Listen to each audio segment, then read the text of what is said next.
Welcome to PolyCast, a civilization podcast focused on game strategy. Dan Q. Makalua. The Me and Team. Mad Jin.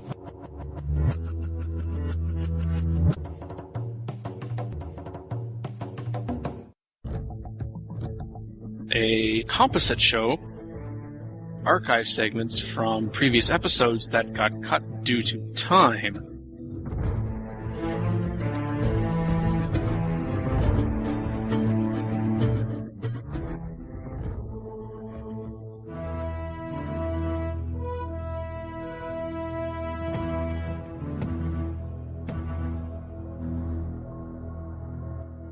Recorded for episode 222 with Dan Q, Makalua, the Me and Team, Mad Jin, and Lord Tyrion.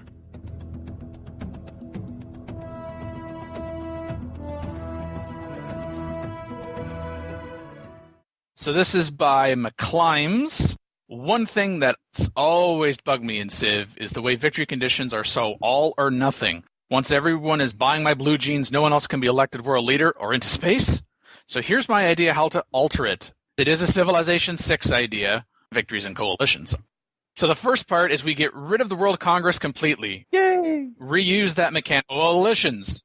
Not every nation must be a member of a coalition, and there can be multiple coalitions existing at once. No nation can be a member of more than one coalition. Coalitions would function exactly like the World Congress, but only in regards to their member nations. There would also be a few new resolutions to propose pass, as well as some modifications to existing ones. To me, the biggest issue with the World Congress and the United Nations, and then from Civilization before that is, guess what? Everybody's in it once it's founded, and you're forced in it. You got to stay in it.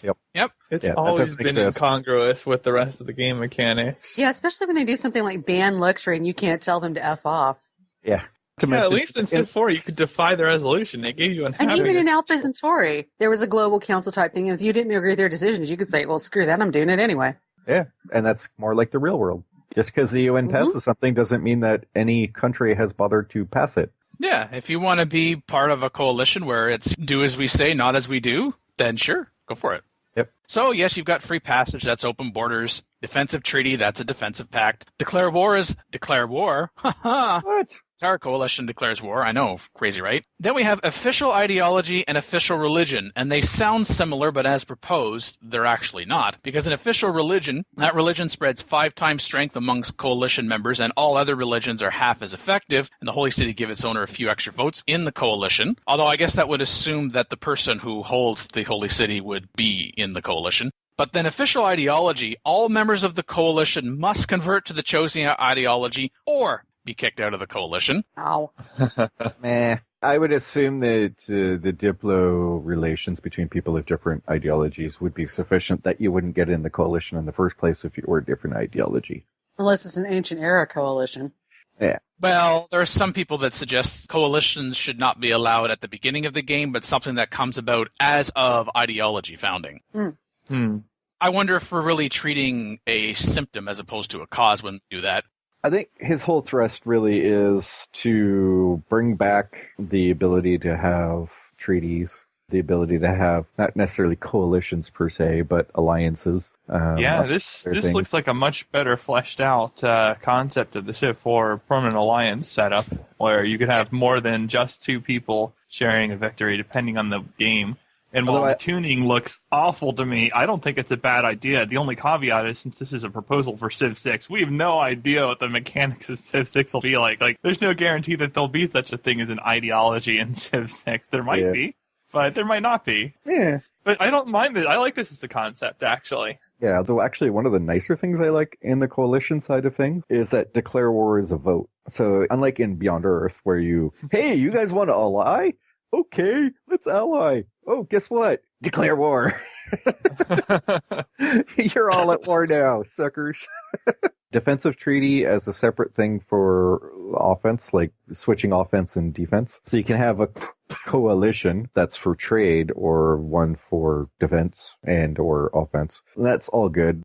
The one that really raised my eyebrows, although definitely the ideology-related eyebrows, shared discoveries. When researching a new technology, a member only needs 1/3 of the normal science. No. If another member of that coalition already has that technology, I am on board with this. I'll be over here with my one city, and I will coalition with all the major civs and let them do all the research. No, that's not balanced. I'll be like, let's see. Hey, Korea. Or you could just spam cities Hey, Babylon. and let other people do all the researching for you, and then you don't have to worry about that.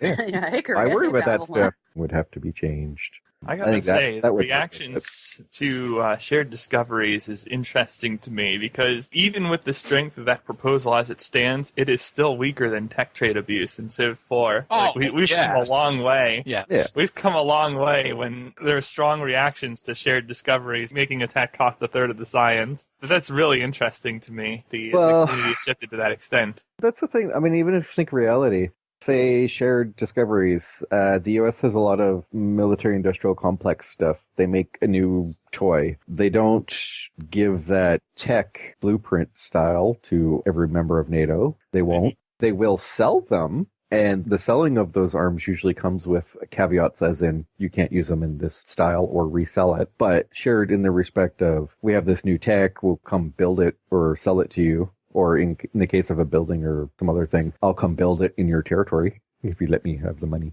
That makes sense, but there's no, here's the blueprint for this new shiny weapon. Well, no, and they're not getting the tech instantly either. I mean, the 1/3 might be a bit much, but it makes sense that there's some. I mean, the fact that someone else knows a tech should make it cheaper. I mean, if you're going to go with realism, although Civ 5 doesn't really go for much realism. But thinking back to Civ 4 Internet? Well, not like that, but I mean, just it's easier for, say, a country that doesn't know too much about, say, making televisions now to make televisions than it would have been 100 years ago. Because the company in the place that does know how to make televisions went and built a manufacturing base over in that other country. That's why. But there's no reason that couldn't happen in game except for military techs, which you're trying to protect the secrets. But not all techs in the games are really necessarily military techs in every instance. You build a manufactory in someone else's country, and I mean, they'd be able to look at that and be like, hey, we could build factories too. You do have more access to technology with nations that are friendly to you, working with you, fighting alongside you than you would otherwise. We're more likely to swap stuff with allies. I guess my point is third discount is strong, but it's not a bad idea within the framework of this concept. I'd say 2/3 at that point. Well, that's why this is good that this is a Civilization 6 proposal as opposed to let's figure out a way to mod, say, Civilization 5 to do this. Because then all those things that are under the hood, you can talk about that as well and then what the implications are. And throw out all the bad ideas that are under the hood already. Space colonization. While active, any spaceship parts built by members of the coalition are pooled together to create a shared spaceship. When the ship launches, this resolution is voided. To build another shared ship, the resolution must be passed again. I assume that means to build another shared ship part. The current leader of the coalition is considered, for victory purposes, to be the one who launched the ship. So you better be the leader of the coalition if you want to win. Yeah. And the thing is, this is what confused some people because later on he clarified saying, oh, no. If the coalition wins, then it's a shared victory. But then when you do tell us that the current leader of the coalition is considered for victory purposes, that led to people saying, wait a minute, so the current leader of the coalition then is the one that's going to win if while they are the leader, the coalition gets to, and this is where the second part of it comes in, victory points. Since it's not an end game, finish the spaceship and win thing, that's actually not so bad. But then again, I think most people would prefer some sort of mid-step in there, like shared space parts for International Space Station, colony on Mars, or something like that, where you do all share before being able to create that giant spaceship that goes out of the planetary system. Now, what actually caught my attention more about this was the victory points initially just because of how much we love the current scoring in the Civilization franchise. Whee!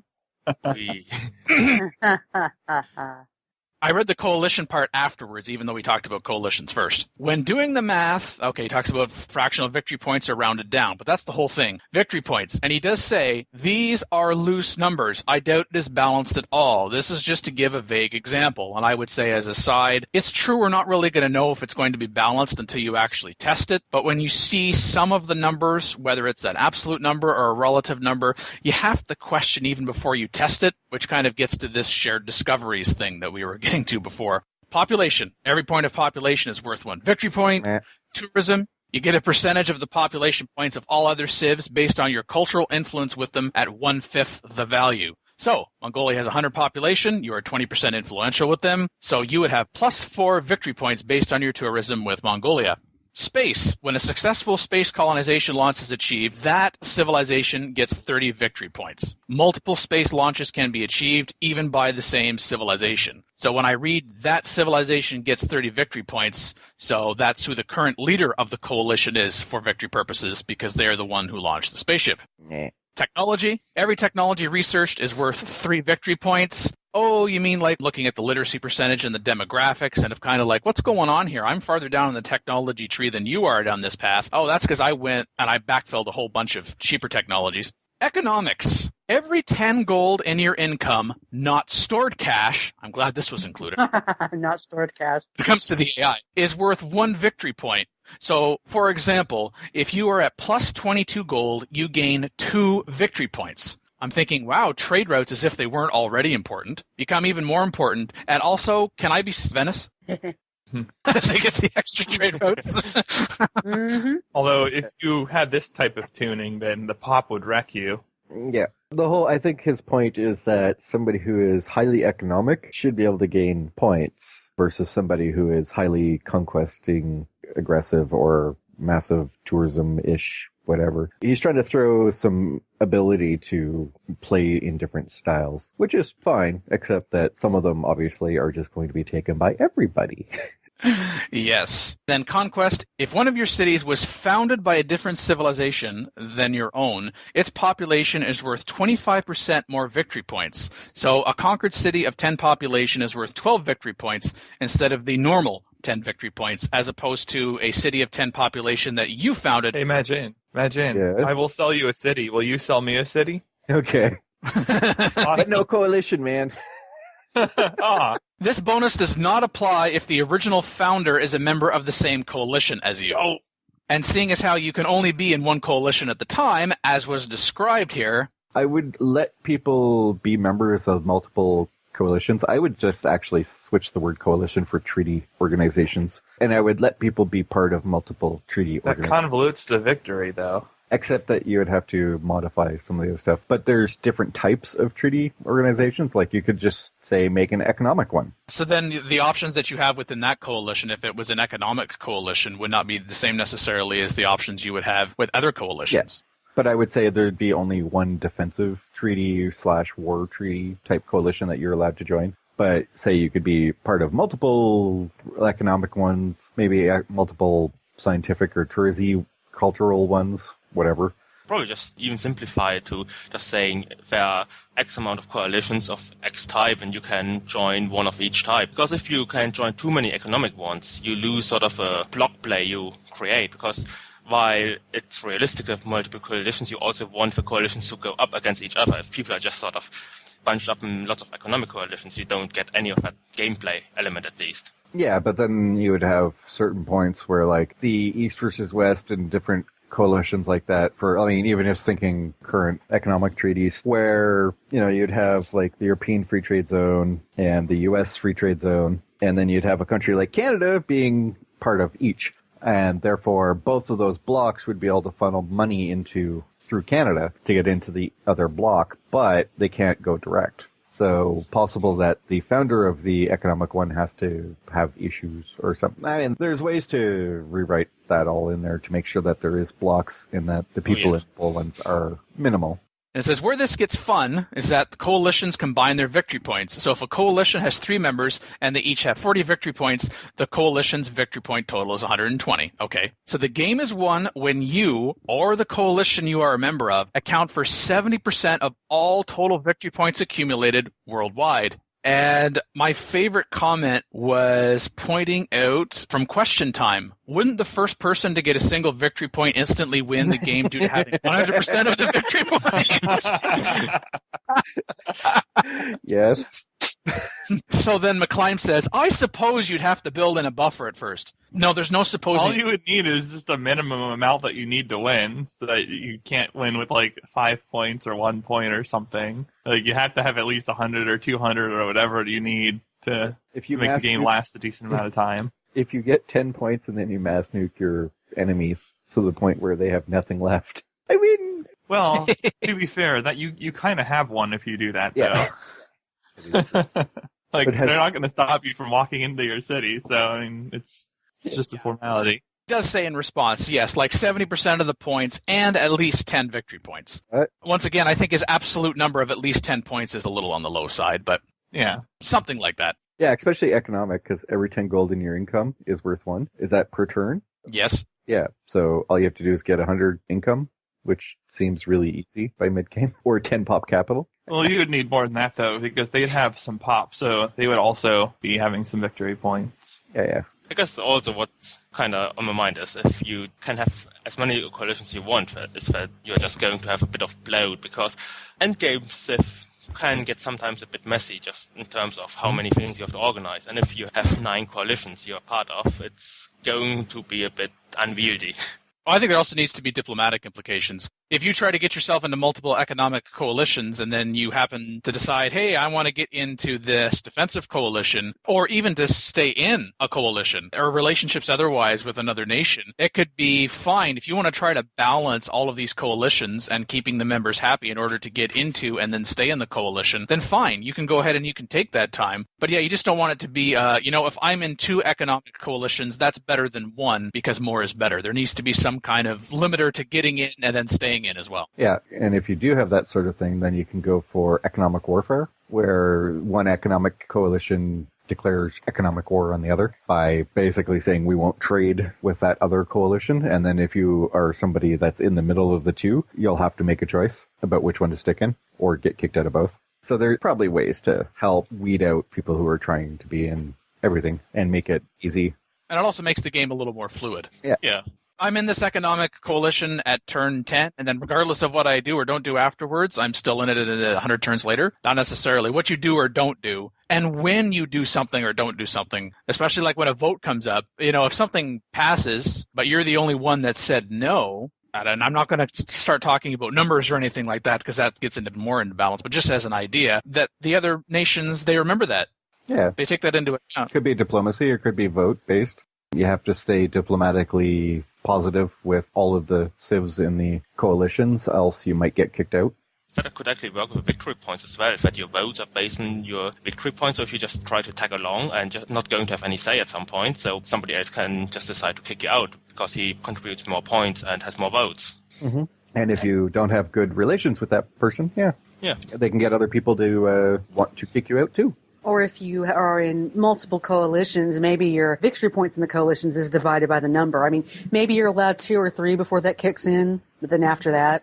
Yeah, it depends on the type. Like, if you're trying to play off all the, say, economic-related ones, then your ability to influence all of them pretty much goes down to nothing.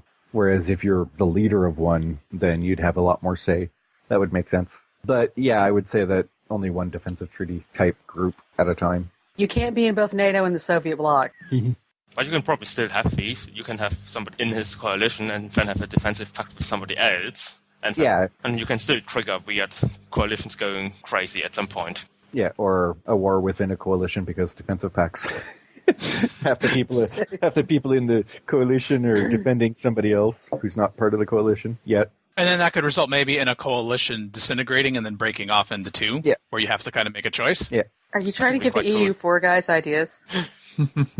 Well, it's actually interesting you say that. I know EU4 was brought up earlier because in the thread, Cephalophobe talked about maybe allow smaller coalitions to be subsumed into larger ones or larger coalitions to split up or gain substructure, i.e. the Eurozone in the EU. I really like the idea of coalitions, but I think it'd be cool if they were more fluid towards the beginning. Yes. But then EU4 actually came up. General Josh says, it really does sound like you should give Europa Universalis 4 a whirl. Because some people said, you are trying to make this to be more of a simulator than a 4X game. You should go play EU and keep this out of Civ. And I'm thinking, well, you don't just take what's in EU and go copy-paste. That doesn't mean that you can't have an idea of coalition. And the coalition in this is nothing like coalitions in EU. The only association is the word itself. And this even that we'd rather nothing to do with EU coalitions at all. Let's make that very clear. Yeah. and even then, I would probably put it more like treaty organization or something like that. Yeah. Block. Or give you it's closer to what this proposal is. It's yeah. More so than a coalition, yes. It's more like a treaty organization. But And it's definitely not a proposal based on a concept from EU4. There's no. No. It is not. And it is okay for strategy games to borrow concepts from each other's Absolutely. type of game, as long as it's not a direct copy and slapped into something like, if EU4 brought in Trade Route from Civ, that would be weird. Yeah. Because it just wouldn't work that way. I think it would not work in the literal sense before we talk about anything else, but yes. As a mechanic style. Yeah. In the thread, 19683DW says, for me, I'm trying to bring my people to dominance over every other culture in the world, either literally, scientifically, culturally, or diplomatically. The alternative of sharing success, like through a coalition, seems rather disappointing and wouldn't feel as significant. The coalition in real life still allow peoples to succeed independently, so that should be fine. It's kind of one of those things where, well, sure, if you're able to go it alone, then you could certainly make that choice. And by the way, there's nothing to say, I am going to be in this coalition to prop myself up, and that at a certain point, I am them going to leave, and then for that last push, win it alone. Someone also made this suggestion. They said, this sounds kind of odd in single player. Why would you want to share a victory with an AI? It makes it more hollow. It doesn't seem real. It's not as cut and dry. What? And okay, now we're getting into a personal preference sort of thing. But it's not a permanent alliance. No. It's not like you've locked yourself in from now until the end of the game. So I'm glad we use a term like coalition and not an alliance, even though strictly speaking there's not one example of coalition or one example of alliance. But given that we've already used the term alliance in the Civilization series, I like how this is different. Like we were saying, even though the suggestion said not be a member of more than one coalition, and I assume he meant not more than one member of one coalition at a time, so I think even in his suggestion, you could be in Coalition A and then go to Coalition B, have different types of coalitions, and maybe you're in some, or heck, maybe you're in none of them at all. Just like, I mean, I don't know why you would do this, but you can kind of pretty well ignore religion entirely, for example, in Civilization 5. Now, when I say entirely, there's probably the likelihood that someone's religion is going to spread to you eventually, but you don't have to engage in it, just like you wouldn't have to engage in a coalition, and maybe sometimes that's an advantage. It shouldn't always be you must absolutely join a coalition every game. But I would just assume that if you're in a coalition with others, then your tourism and other stuff will spread to them better than if you weren't. So I would like to see some disincentive to being a tool bag and just leaving the coalition and blowing up your former allies, though. Yeah. I feel like if you want to solo everybody, you should either just not join the coalition in the first place, or you have some penalty or disincentive to just turning on your allies. Not that you can't do it, because you absolutely should be able to do it for fun, but there should not be incentive to give up on a shared victory just to screw your partners, basically. I suppose that's with a victory points anyway, because if it breaks up, how victory points are going to be shared? Probably going to be split up between everybody who was in a coalition before, or something like that. Yeah. Because you can't have everybody keep the victory points when they leave. Yeah, or all those victory points get thrown out. If, say, somebody blows up the coalition, all the coalition-based victory points just get thrown out the window. Doesn't exist anymore. Therefore, it's not providing victory. So you can have a, say, medieval-era coalition did a bunch of stuff, but it stopped being useful, so it got thrown out. So why would it be influential to the end of the game when it doesn't exist anymore? And that actually goes to the sentiment in the thread, which was, this sounds like the game's going to end too early. Oh, well, I think our coalition's going to win here on turn 50. No, we can't have that. I'm going to break it up, and then the game can go longer. You're welcome. Jeez. I don't think it would be problematic to tune a game such that that wouldn't happen, especially if you're building Civ 6 with this kind of thing in mind. Yeah, you'd probably say something like coalition victory can't exist until after the modern era. Unless you just conquer everyone else. Well, if everybody's dead... That should always be in play. Yeah. That's always an option. Except yourself, of course. Yeah. I'm fine with the sort of concept of all the city-states will band together into a treaty organization that could become sort of a World Congressy thing, and then the major civs would have to, convince the city-states to let them in. And there would be a conquest victory. I was going to say, city-states all join a coalition together, and they say, hey, there's this guy that keeps bullying us. Can you do something about it? If you do, we'll join your coalition if you declare war on them. Yeah. And then because we're playing a co-op game, I'm not actually going to attack him, but I'll declare war on him. But it would make sense. It would. Even city-states, all the city-states around Civ X join a coalition against them, or join a treaty around them, and then, while they might all individually be pretty useless when they're together. Well, if it's all the ones on Dad's continent, he's probably going to go, oh, that's cute, and squish them all. Or they'll squish him back. Not denying it. Or they'll squish him back. That's why if the city-states could band together and then get another civilization to declare war and then actually do something about it, and not just say, okay, we'll air quotes declare war, but it ends up being a Cold War. They don't actually do anything in terms of taking land or anything like that. But if there could be an actual effect of, if I bully these cities too much, not only are they going to gang up on me, but they're going to get themselves an ally and they're going to come rolling in. It'd make you think twice. Yeah. We've gone from the original suggestion, talking about the specifics, the values of it, why that's good or bad, and then talking about it in more general terms, and now talking about stuff that actually didn't even come up in the thread, other than someone mentioned city-states, and the person who started this thread went, oh, I just get rid of city-states anyway, I don't like that mechanic. Well, that's a fun choice, I suppose, but it doesn't preclude the fact city-states being in a Civilization 6 with this. Yeah, and actually city-states would work with this little treaty organization coalition thing better than some of the other stuff, because then you have small people getting together to go after the big guys rather than all the big guys getting together. Yeah, 19683DW did say, I like the current setup of solid goals where victories aren't shared and small, weaker nations can still win single-handedly by surprise. No. Well... No. If you're small and you're weak, you should lose. What would make more sense, actually, is if you were a smaller, weaker nation and ended up being the quote-unquote weakest link in a larger or a decent coalition, seeing as how it would be a shared victory, potentially regardless of what you do or don't do, or when you do it or don't do it, you could still win because it would be a shared victory. You would still have to contribute in some way in order to stay in that coalition, but that would actually be a way to say, that smaller, weaker nation, man, they played their diplomatic cards well. They weren't the strongest militaristically, but they really had a powerful economy, so they used that to help their fellow coalition members and stay in there, rather than, how the heck did you just pull off a diplomatic victory? You're nothing. Oh, wait, you went and got all those city-state allies in the last few turns, you bugger. Apostolic Palace. Oh, geez, no. No, Phil. Yeah, obviously we have to prevent abuse. 19683DW's implication that if you put this in the system, okay, they couldn't win single-handedly, but they could actually still win. Yeah. And if you saw that a smaller, weaker nation was part of a larger coalition, they didn't just win by themselves. You could say, no, that was smart. I wish I'd thought of that because I was ahead of them, but I didn't play my cards as well. And so then they ended up being on the winning team as opposed to the victor outright, which would then be, what are you talking about? And what's wrong with a shared victory by a small nation? They'll get a bad score or whatever, but man, there's nothing wrong with that conceptually. Well, if a bunch of small nations got together and had a shared victory, then that'd be okay. But that'd be even more impressive. But the super small nation that never really did anything, mechanics shouldn't allow. Just in general. Okay. I mean, you can quote unquote win the game like that, but what meaning does that have really? Yeah. I don't see why that matters. If you get your jollies by quote unquote winning while sitting there as an OPM and then joining into a coalition and happening to be on the winning side, I mean, I guess. What's wrong with that? If you find that enjoyable, go ahead, win. Yeah, I just don't want it to be a path to, this is how I won, and then have like a billion, I beat Deity because I joined a coalition at the last minute. Oh, come on.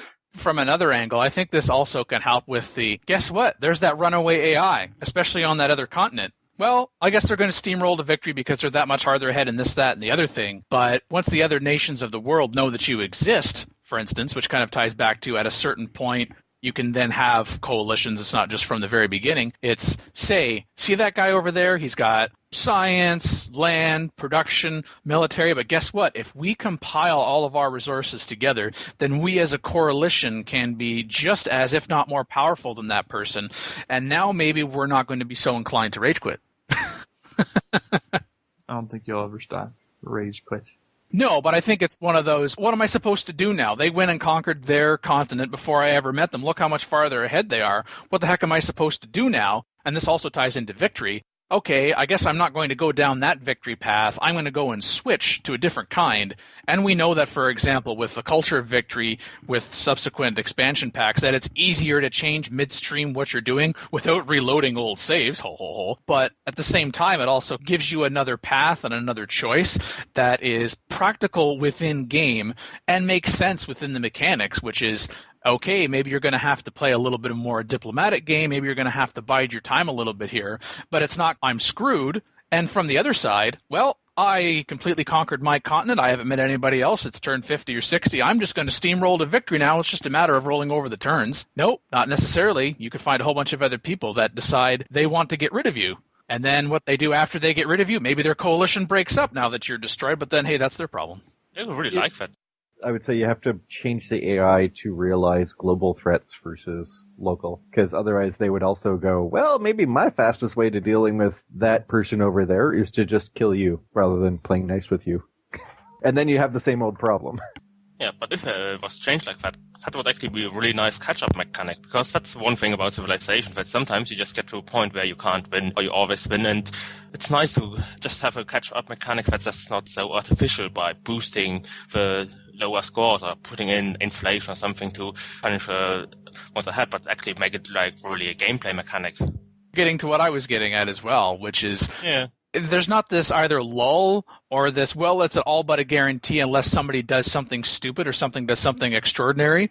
There's this mechanic that comes in that can help level the playing field. It's not like starting at turn 0 again. It's not like you've reset everything, but it's just a shift in terms of your thinking, in terms of diplomacy, production, science, land, military, culture, all of these aspects that also speak to the victory conditions, or in this case, victory points, where the points are the condition. I just like that it feels more natural than having a sort of rule that just says, oh yeah, you can't do that anymore. We just give technologies to somebody so they catch up, especially with lower AIs. I don't know what else there is to say other than let's get a prototype of this done. We'll talk on the next episode. We'll test it. Oh, yeah, we have spent a lot of time on that topic, and it's something, at least in concept, that we all seem to like, which is not always the case with research lab topics. Hey, guess what? We're going to talk about a suggestion, and we're going to talk about how we like it more than not. That's not interesting. You guys hate everything. Yeah. Oh, Not true. We just hate that you think that. Wait, no, what? Exactly.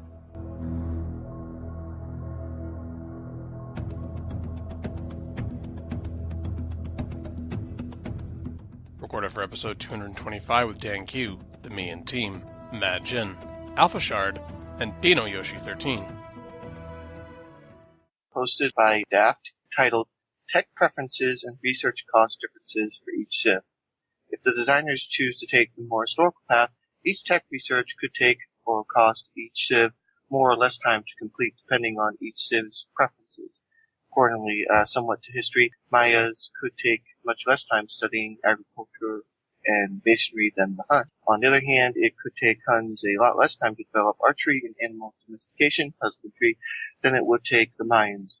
What they mean is a preset amount of science points needed for different civs to discover a particular advancement. I prefer Boris Goodonoff's response, which is essentially, let's have it be more situational to the game circumstance, or as opposed to the civilization that you choose from the outset. Yes. We already have the idea of uniques, like unique ability, unique unit, unique building, unique improvement. Okay, so that is based on the civilization that you chose at the outset. But like he says, for example, if my first two cities are both on the coast, researching seafaring or something comparable should be much easier than if all my initial cities are in the middle of the desert. Yep. Because that would also then tie into realism, right? Because if you're not along the coast, you're probably not interested in making boats that go on water. I got a boat in the desert. Just a thought. Yeah. Desert boats. This is where that what-if scenario where we're putting the different civilizations on the same continent, like having the Maya and the Huns next to one another. And if they both have horses, who's to say if the Maya were there that they would not have discovered animal husbandry? Yeah. Or use them just as effectively. There's no way to know that. Exactly. Or looked over and the said, premise hey. is fantasy in the first place. Yeah. Like, Fuzzy Fractal, 42, past guest on PolyCast, says, neat idea, but balancing would be very challenging. Yeah. I think if you approach it like the game already does, for example, with constructing wonders, when you connect marble in Civilization 5, or even particular wonders, whether it was marble or stone in Civilization 4, very specifically defined. If you hook up this, then you get a percentage boost that. So going back to the example of on the coast, if you have a city on the coast, you're going to have particular technologies that are easy enough to identify that it's based on the water because there's some building or some unit or both or some improvement that you're not going to be able to construct that's water-based. So if your civilization has a city there, then you're going to get that particular boost to researching that technology. I wouldn't want it to be a situation where, hey, does that mean that if I have 2 cities on the coast, then that would double that bonus? No. I don't think we want to get into that necessarily. just to get this out of the way, because it's a pet peeve, suggesting things to happen because they happen in history, outside of the context they happen in history, is not historical at all. Yeah. You cannot use history as a basis for creating a historical features in a game. Just saying. It's called railroading. Yes, it is. And it's also a historical. America built nukes, therefore we're always going to have America. No.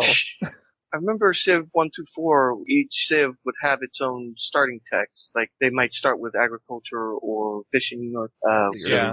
It made a big difference, though. No, I like where Boris is going with the concept and what I Dan do too. elucidated on. Sense. If you were on the coast, building a boat or fishing boats, stuff like that, easier. If you're in the middle of a desert, not easier. But at the same time, if you're in the middle of that desert, you're probably not going to want to research sailing to begin with anyway, so it balances itself out that way.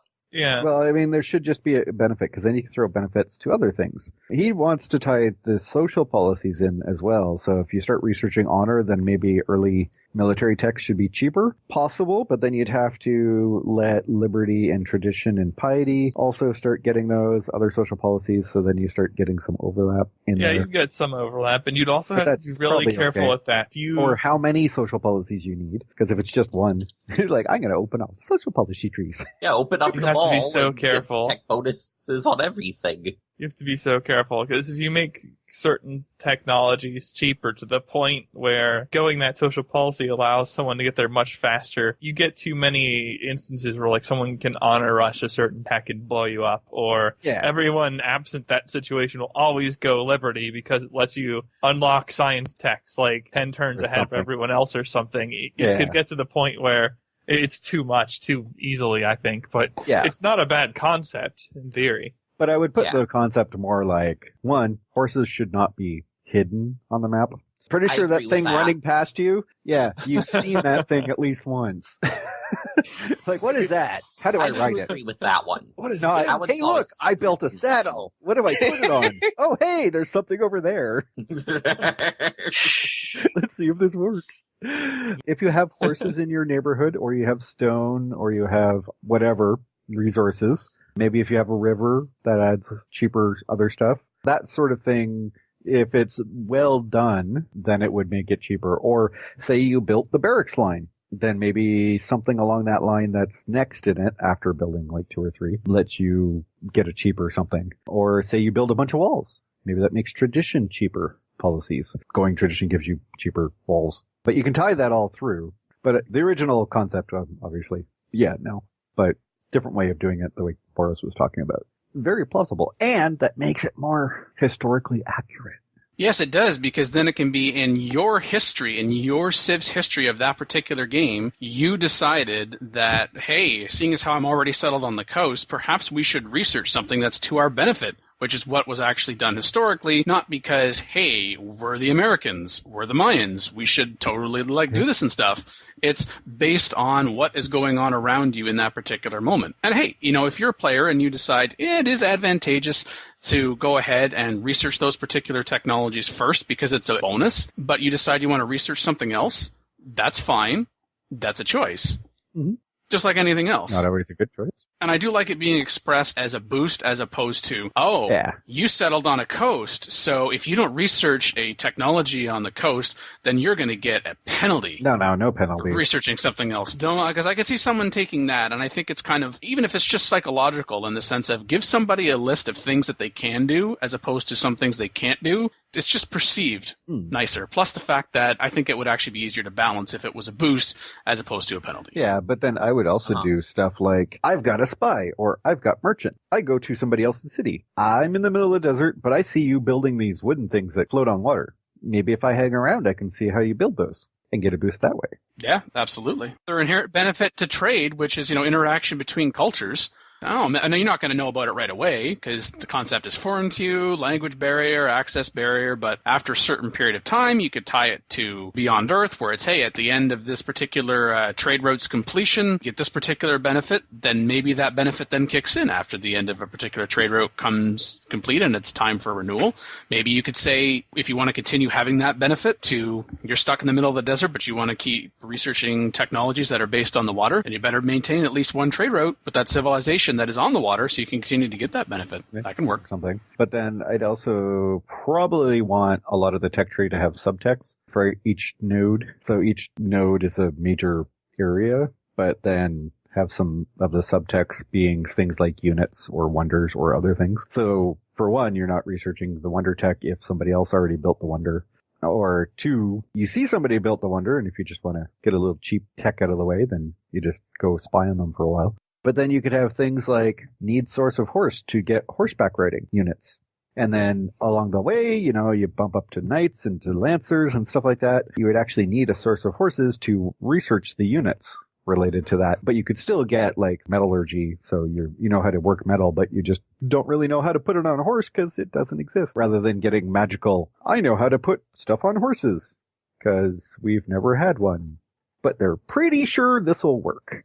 Yeah, so long as we avoid bottlenecks in tech trees like we would get in Civilization 4, or, hey, this is an absolute tech tree, we research this all the time to get to this, and in this particular order, whatever, kind of like Beyond Earth was trying to go with, then, hey, this just builds on the success of that. And alternate pathings might be useful. So that, if you're on a map that has absolutely no water on it, then sailing stuff should not really be important. Ever. Unlike, being forced to research it after a certain point because, well, the tech tree says so. Mm-hmm. But then you can have multiple paths through it. Like you can have your seafaring path, your trade path, your construction path, your science path, your religion path, your culture path, your military path, and some of these would overlap with each other. That sounds good for Civ 6. Too bad. Can't have it. Yeah, no. Yep, don't never be a Civ 6. Never. Never.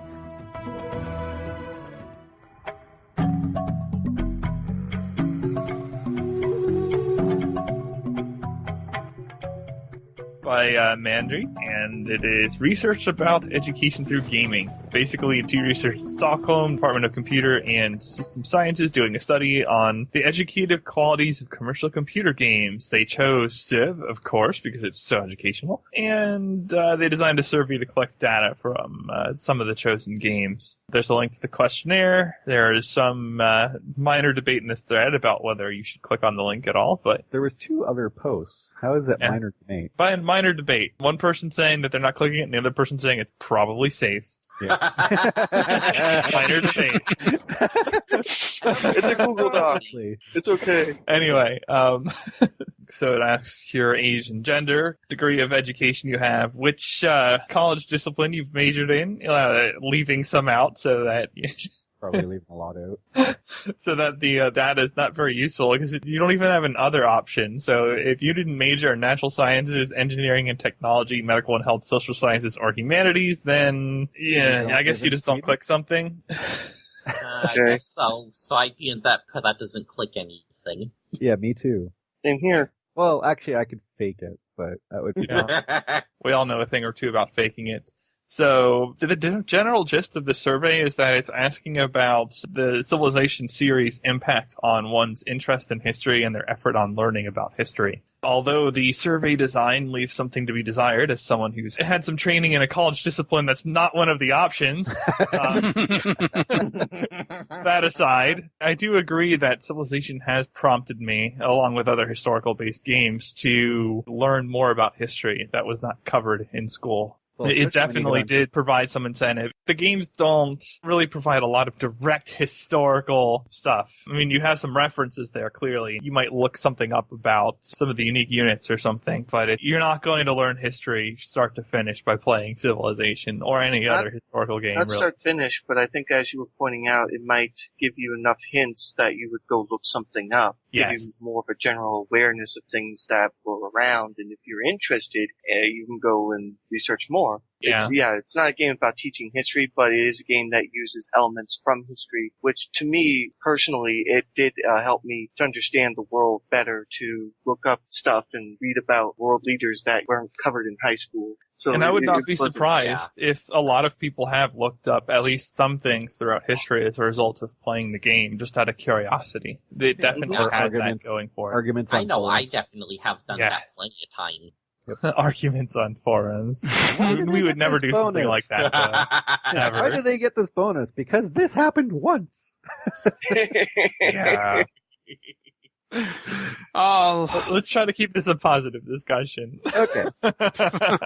Fine, I positively have some issues with this survey as well. Yeah. Okay, aside from the survey... I don't want to critique survey design, because that's not really the scope of PolyCast. Well, no, I mean, but Dan keeps trying to do it. We're talking about a survey that's trying to gather information, so, I mean, I like the goal. Yeah. Like it's been said, I do like the goal. However, the value of the data that you're likely to get, besides your sample size, is very much dependent on how you structure it in the first place. Yeah, it's very true. Now, other than what you said, Phil, I do find this 1 to 6 scale just kind of weird. Yeah. Unusual. Because normally I think of either like a 1 to 10 scale, okay, so that it can be, based on like a percentage, like 10, 20, 30. Or like, how about a 1 to 5 scale where you get, the strongly agree, neutral, agree, strongly disagree. But okay, the statements itself, and I do like as compared to the next survey we're going to talk about, you can see everything they're going to ask on one screen. I like that. All right. Yeah. It's one screen. You get a sense of what they're going to ask to help you decide, okay, am I really going to bother? Is there going to be 1 or 2 questions that I just don't want to answer, even though, as with any survey, you could completely BS your answers just to screw with people. And we know that people do that. Not that anybody on this panel would do that, but we might as well acknowledge it. Of course not. In terms of the statements themselves, I actually don't have a lot of issue with how things are particularly phrased because it's opinion. It's not trying to get at whether or not you're good at the game or how good the game is.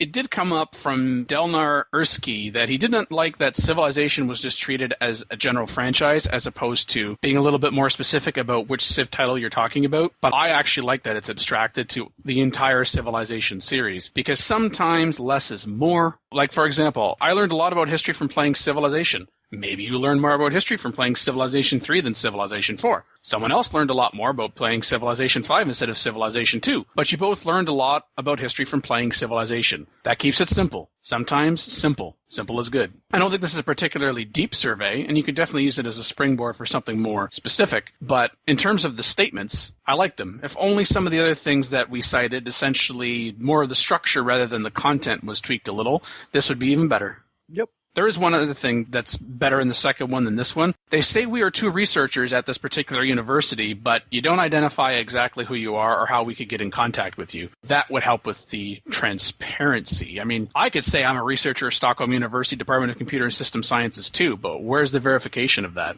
Please give us your bank number, social security number, applicable, and your home address, just in case. But then there's the second one as well, Phil. There's actually 2. Yeah, that third link is a different one. There's actually another survey. So this one is by Pace Fidel, PhD student at the University of Nottingham. The study itself is an online questionnaire about your gaming habits in games like Civilization, Tropico, Europa Universalis, Crusader Kings, Galactic Civilizations, and Democracy. All certainly very similar experiences, I assure you. The whole survey should take about 10 minutes to complete, and as little compensation for time I'm also having a prize draw. Any data submitted will be strictly for academic purposes, I assure you. Approved by the School of Computer Sciences Ethics Committee and is thus bound by its research ethics guidelines. Wow, they really are a bit more transparent, aren't they? Or at least this link actually goes to Nottingham University? Yes. Yes. So you know it's actually legit. And how they can be contacted. Yeah. And there's even a prize associated with this one. There's an incentive other than, furthering the education. Although I gotta make a funny point. There are a few prerequisites for taking part. Most of it makes sense. Like you have to be 18 or above, or you are playing or have previously played any of a number of games, the usual strategy type games. But the last bullet point, prerequisite for taking part in this is that you're doing it voluntarily. No one makes you do it. Actually, my favorite part is the next part, and that you've read the above information. Well, you'd hope that they've read the above information. I mean, yes, from an ethical standpoint, you shouldn't force people to take the survey, but I'm not sure that the existence of that there will have a material impact on whether or not someone being forced to take the survey takes it. Yeah. And how would you know? You have a gun to my head. I'm going to be clicking on that checkbox if they tell me to click on that checkbox. Yeah. You can be entered into a prize draw for one of 5 20-pound Amazon vouchers at the end of the survey. Not really sure that's as advantageous to somebody, outside of the United Kingdom as someone in it, but there's something there. Now, some people might say, well, that just diminishes it, because then people are just going to participate in the survey for that. They're not really going to take it seriously. I don't know. But at the same time, you're going to get people who actually enter it for that as well, so... Yeah, you attract more people with honey than vinegar, so hey, I have no qualms with that. And it does say at the very end of the survey, by the way, if you want to be in the draw, you provide your email address then, and only then, or a email address, and you can also check to say it's opt-in to whether or not you want your email address to be included for more surveys in the future, as opposed to opt-out. It's transparent that that's what they're looking for, and they give you that. So a little bit more thought went into this, although the context of this survey is different. The fact that it's online and it's posted in various places means it's a self-selecting group of people who will choose to participate in the survey, and therefore the survey results will be skewed. Beep. Oh, of course. As with any, yes, absolutely. Must have that recorded somewhere. I do like the nature of the first survey, which was to further the knowledge of what motivates players in educational computer games, whereas the context of the second one is politics. Cool. To try to get a connection between you play this particular type of game, one or more of these types of games, and then therefore you are interested in politics, yes or no, and then how are you interested in politics, why are you interested, when, where, what is your particular political philosophy. It really starts to get a little too many shades of gray for me. The existence of shades of grays means that if you don't like them, then you must be a conservative, because, Mom, you suck. Well then. Wow. But this is another survey that, one of those that you're not going to know all the questions that are asked until you complete. I don't mind it being broken up into a page, but I would like to see, click here to see all the questions that are going to be asked in the survey. Why? I don't mind it being broken up multiple pages to make it easier to read, but it would be nice to know exactly what it is that I'm getting into. But that's... But why? But why? Yeah, do you need to read the whole thing before you decide whether or not to take it? Yeah. Are you purposely self-selecting based on the potential questions? Too long didn't read. Yep. There's that too. Well, then... Are you going to have a bias against surveys that asks you biased questions on purpose to find out whether or not you have the bias in the first place? Look, the first page may have very well thought out questions, and then the second, third, and fourth pages are complete crap. I don't want to waste my time, so I would like to see the whole thing before I get going. It's like you get handed a worksheet, and it's like, okay, I can look at the entire thing before I start filling it out, so I know what it is that I'm going to have to think about. But if you don't want to do that, then fine. Too long didn't read, you just take it page by page. In terms of the questions themselves, you are required, when you're saying whether or not you play any of these particular games from Civilization right through Europa Universalis, it says game of your choice, and then they ask you for the title. But if you decide, no, there's no other game of choice, you must enter something in that text field. It doesn't necessarily have to be a game. You could type screw you, I guess, if you really wanted to. But you do have to choose that. And it's like, oh, okay. And the thing to me is they could type in there Need for Speed. Okay, but what connection is there to everything else other than the fact that it is also a game? But that's not my biggest gripe. My favorite one is on page 2. What are your main motivations for playing the games in general? Tick any that apply to you. There's other at the very bottom, but then one of the options is, I have nothing else to do. So, but there's a checkbox. So if I have nothing else to do, I guess you could also use any of the other options that they have in there, and you can have a look at that. And I like that. But it's like, okay. People do actually answer that way. Like that's the reason why they play. I don't know if that's really useful to the survey, but I've heard people say it. What I think is damaging, though, is on the Let's Talk Politics page. Have you been engaged into any of the following political activities in the last 12 months? Tick any that apply to you. Oh. You could say, why does it have to be 12 months, Dan? Is that what your criticism is? No. Again, it's a checkbox. You can check as many as you want. Second from the bottom. No, I do not follow any aspect of politics and am not engaged in any political activity after I checked most every other box above. So now what's the truth?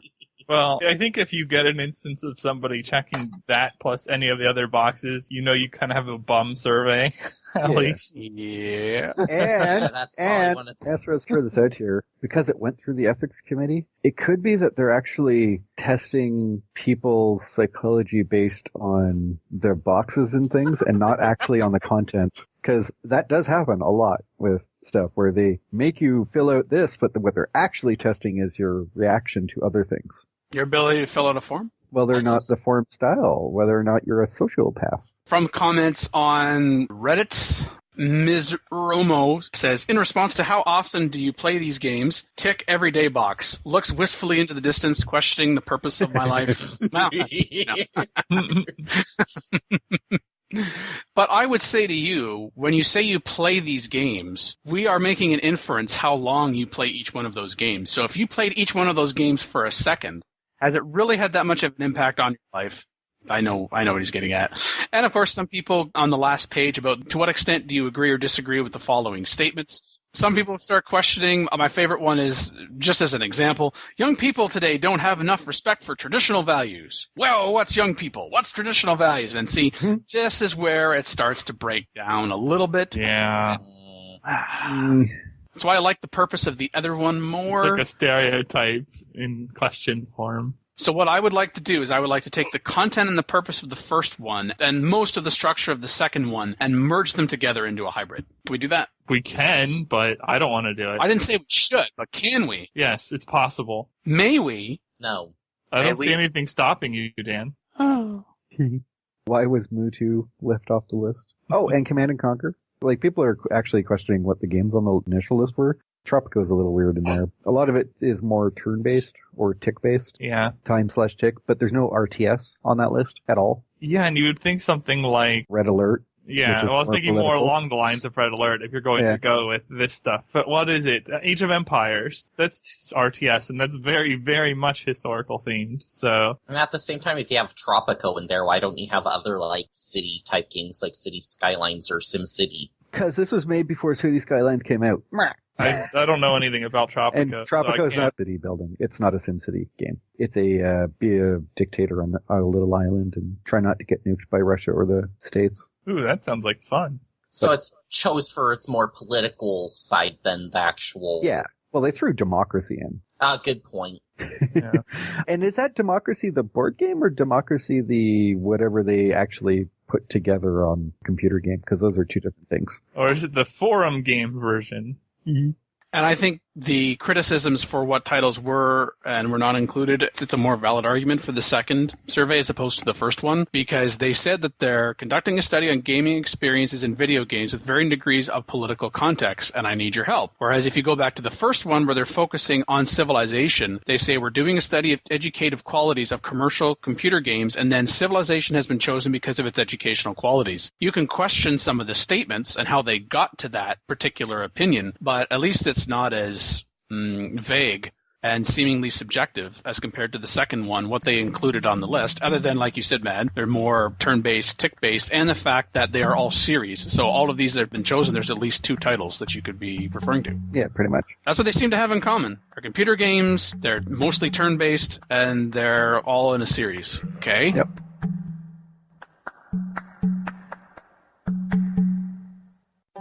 Call in today. In North America, the number is 301-637-7659. That's 301-637-POLY. In Europe, 44121-288-7659. That's 44121-288-POLY. The only thing worse than being talked about is not being talked about. For more information on PolyCast, our sibling shows Modcast, Revcast, and Turncast, or about PolyCast in general, log on to the series' official website at thepolycast.net.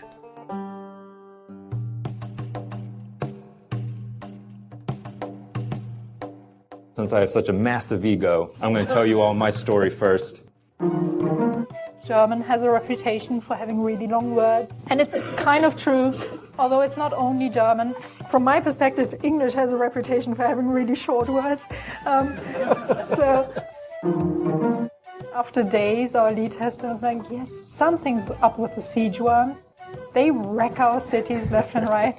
It turned out that for testing purposes, put up the aggressiveness of siege worms, I think 1,000% or something, just to try a very specific thing out and had forgotten to put it back. But our QA guys, of course, they play the game a lot. They are pretty good at playing this game, so they're like, well, it's gotten a bit harder, but no, we can't get past 100. It's dying. So I was like, oh. I have all these cool words on here like wisdom and scale and confidence, and frankly, I am too old to remember what I said that day, but I'm sure it was really deep.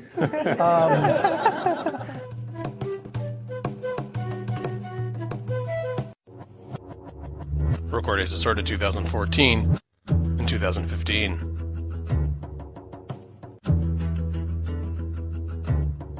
For Hexacon 2014 clips, copyright 2K Games. Civilization 4, 5, and Beyond Earth sound clips, copyright Take-Two Interactive. Copyright Civilized Communication at civcom.net.